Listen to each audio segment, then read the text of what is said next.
Thank you, Your Excellency. Asante sana Farida, thank you. Natuketi. Hamjambo wenzangu. Hamjambo tena. Asante sana. So fellow Kenyans, we gather here today as we pursue our desire to restore the dignity of every Kenyan family. And dignity comes with ownership. So today, we flag off the immediate issuance of approximately 1 million title deeds across our country.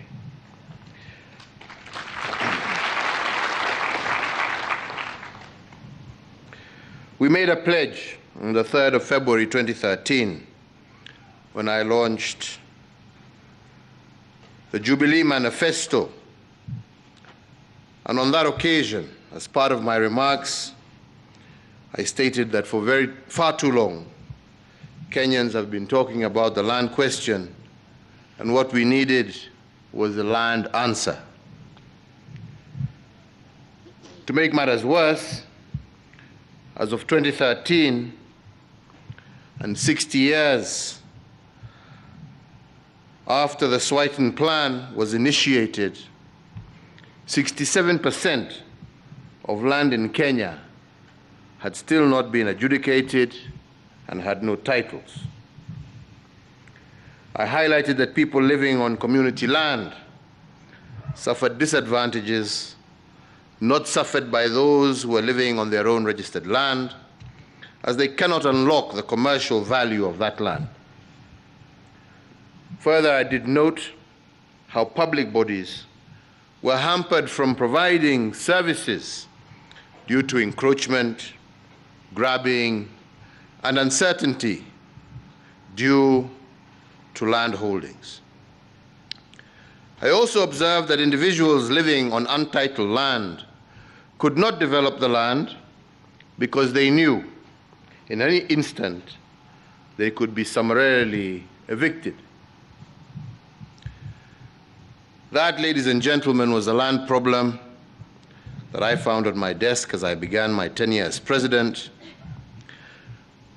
And 9 years later, I can stand before you, having been honored by the high mandate that you bestowed upon me, with the land question having significantly been answered. We did this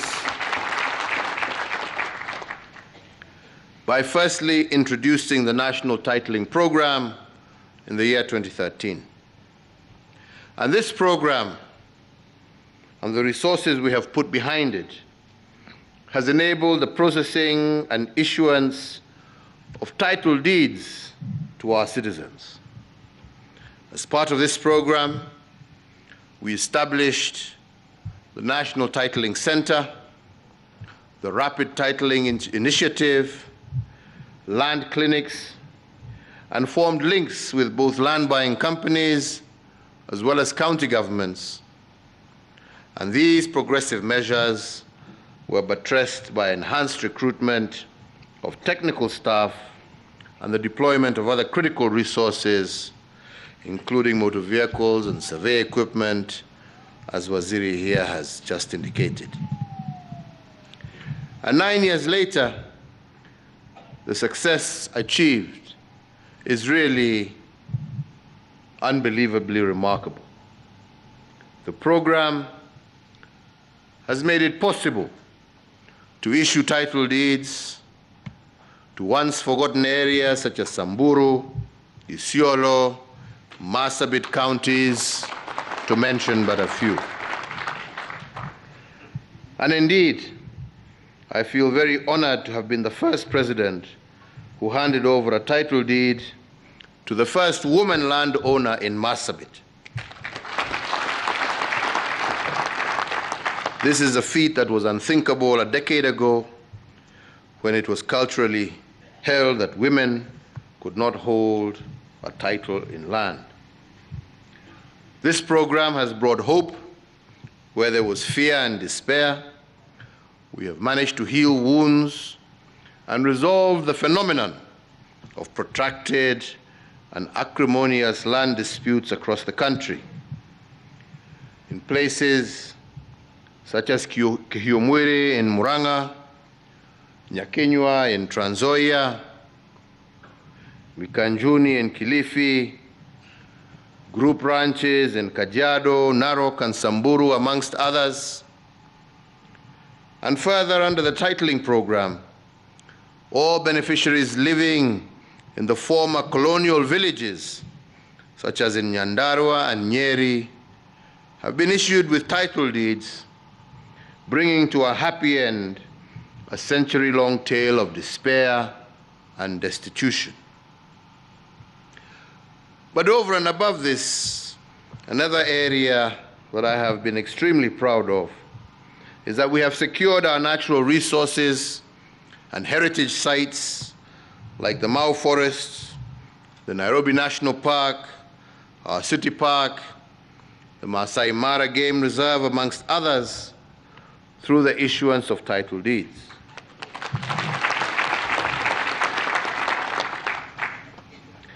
Nine years after we accepted the challenge, we have accomplished what seemed to many to be impossible.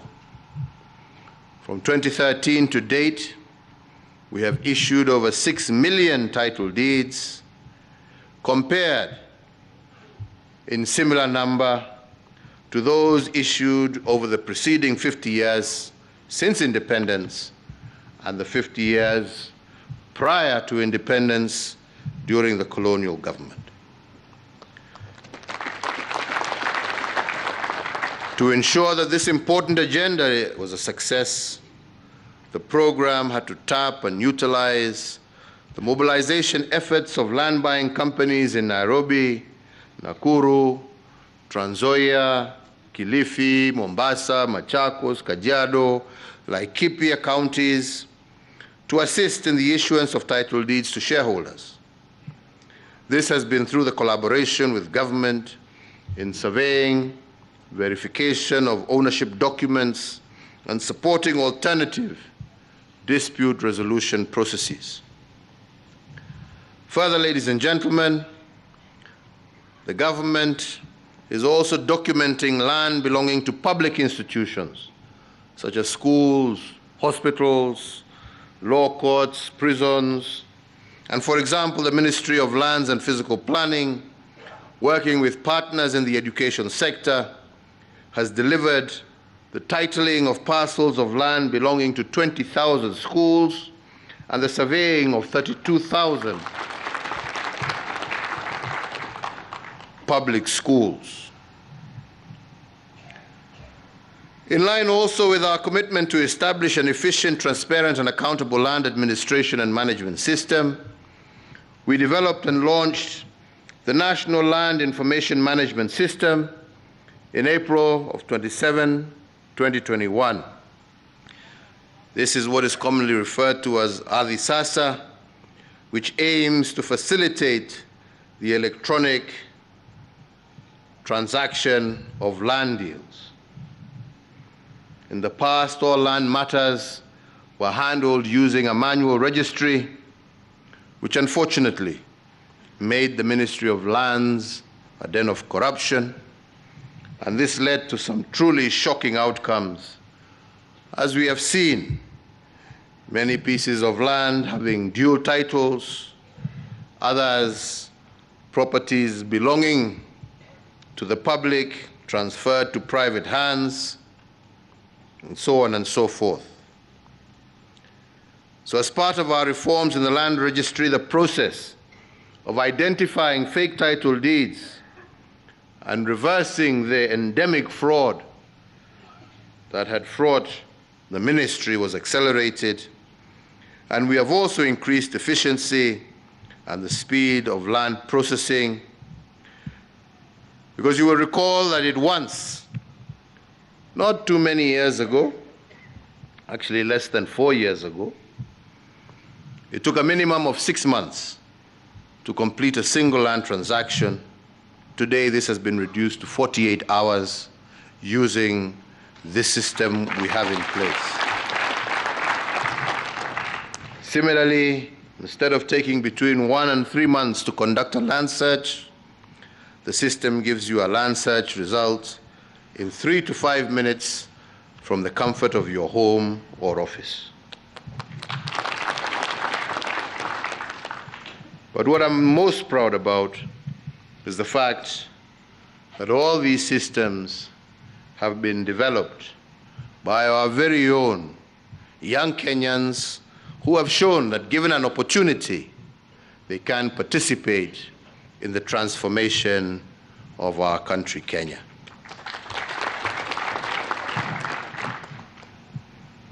I am aware that notwithstanding the promise of this new platform,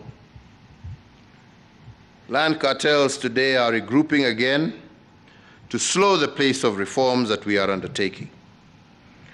And in this context, and given the importance of land resource in the overall national development agenda, I do urge nyinyi wale mtachagua, msichague watu ambao watatuweka gia ya reverse kuturudisha kule tumetoka.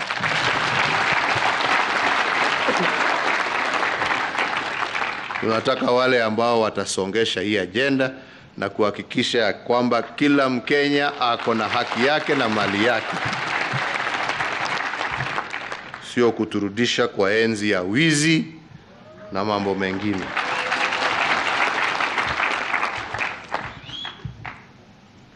Ladies and gentlemen, in 2016, I had the profound honor of assenting into law the Community Land Act, a progressive law that enabled local communities to legally register and own their communal lands. Previously, an estimated 3.5 million Kenyans had been unable to register their communal lands that covered roughly 150,000 square miles, or 67% of Kenya's landmass. Following this progressive legislation, we have been able to issue title deeds to group ranches in Laikipia, in Samburu, Kajiado, West Pokot, and Taita Taveta, an endeavor that has uplifted over 500,000 people. To support devolved units and to decentralize land administration services, we have also, through the Ministry of Lands, gazetted additional 10 registries in Kajiado West, Kajiado South, Yatta, Mtomo, Samburu, Malindi, Roiro, Tigania West, Marimanti, Kiritiri, to name but a few. This brings the total number of land registries across the country to a historic high of 67, meaning that in most of these areas, you no longer need to travel to Nairobi to conduct your business. We are further in the process of constructing an additional 10 registries to promote efficient delivery of services in Hola, Kitui, Mbere, Bomet, Olkalau, Naivasha, Nandi, Roiro, Laikipia, and Samburu. The construction of these new registries will go a long way in facilitating the decentralization of ministry services. So today, we are launching and flagging off the issuance of 1 million out of the 6 million title deeds that are ready across the registries in the various counties. And as we launch this National Title Deeds Issuance Program, today I do direct the Cabinet Secretary, Ministry of Lands, working together with her counterpart in the Ministry of Interior and Coordination of National Government, to draw by this Friday a program assigning various cabinet secretaries responsibility to travel to each part of the country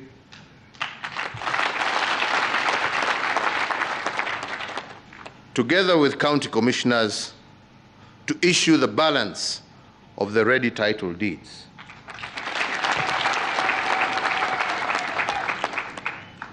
The program, I expect to be executed expeditiously, and the balance of 1 million titles should be conveyed to their respective holders before sunset on the 8th of July this year.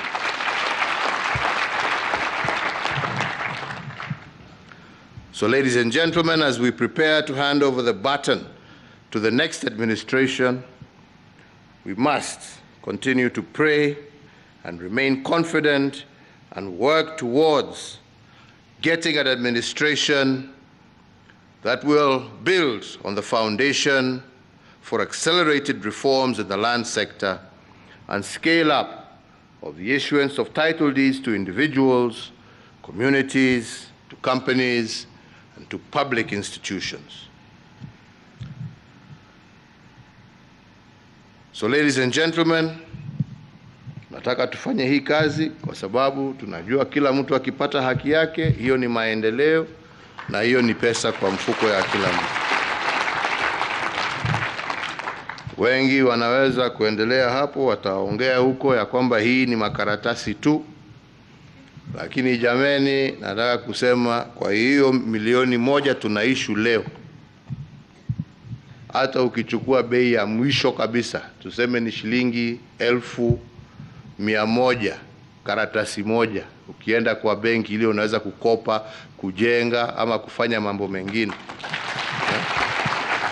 Ukichukua hiyo bei, ni kusema ya kwamba yale ambaye tumetenda leo ni kuachilia zaidi ya bilioni 100, 100 billion shillings kwa mikono ya wananchi.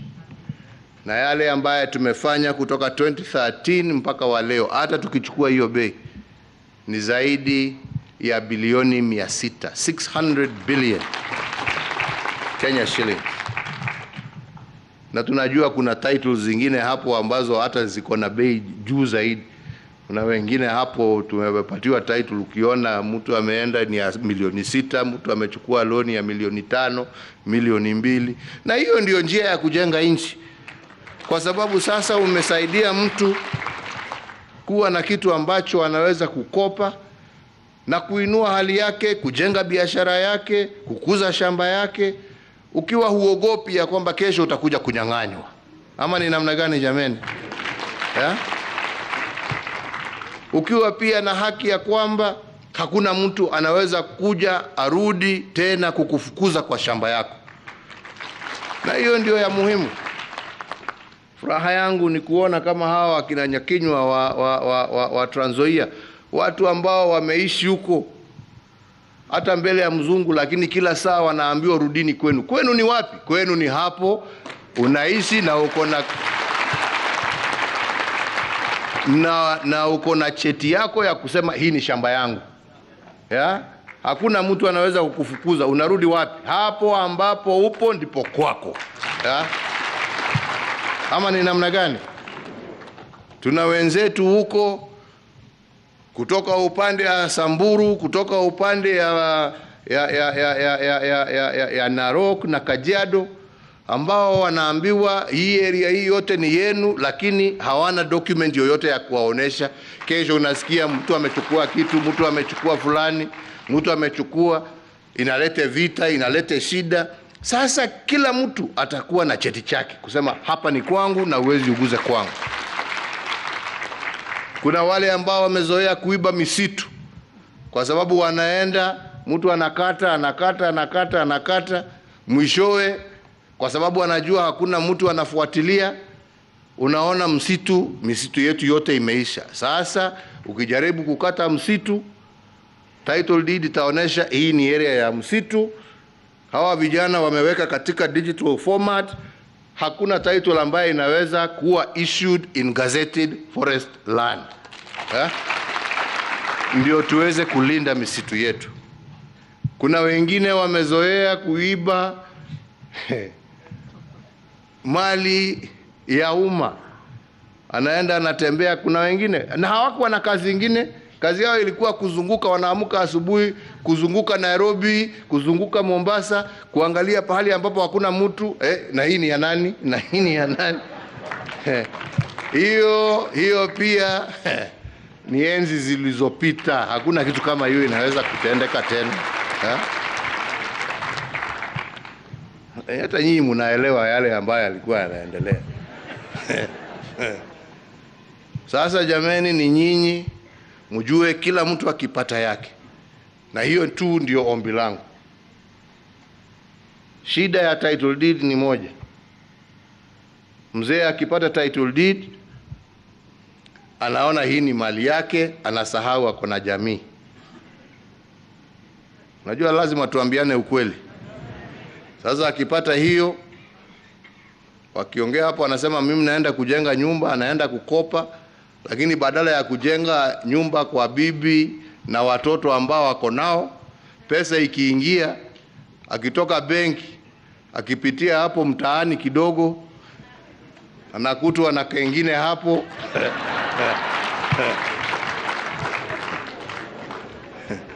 Anasahau yule aliwacha nyumbani, mali inaisha, unawacha familia na watoto wakiwa maskini. Jameni, wazee tubadilike, tujue ya kwamba hii cheti sio yako, ni yako na watoto wako, ni yako na bibi yako, na yatakikana tuichunge na tuilinde, ndio watoto wa watoto wenu pia wawe na kitu ambacho watakuwa wanakukumbuka, kujua ya kwamba hii tuliwachiwa na baba. Lakini ikiwa sasa ni hiyo ya kwenda kutumia na mambo hayo mengine, na mdomo tamu, na unajua watu ya mdomo tamu siku hizi ni wengi, sasa unaharibia familia yako. Kwa hivyo mimi nawaomba, let us treat this as a valuable document. Let us not treat these documents as individually owned. This document belongs to you and your family, and you must sit and plan together to see how you can utilize it to better you and your family's life. Ama ni namna gani wenzangu? Si ni namna hiyo? Na najua tukifanya hivyo, we will have a much greater, more prosperous nation where people are at peace with their neighbors. People are at peace with different communities, and Kenya is prosperous and at peace with itself. Kwa hayo machache na mengi, nasema Mungu awabariki. Mkirudi manyumbani,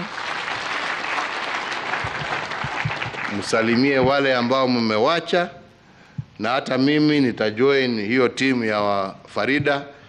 Hata mimi atanitengea, wewe taenda huko na huko, hata mimi nitakuja kupeana zingine huko. Kwa hivyo najua bado tutaendelea kuonana. Mungu awabariki na Mungu awalinde. Asanteni sana.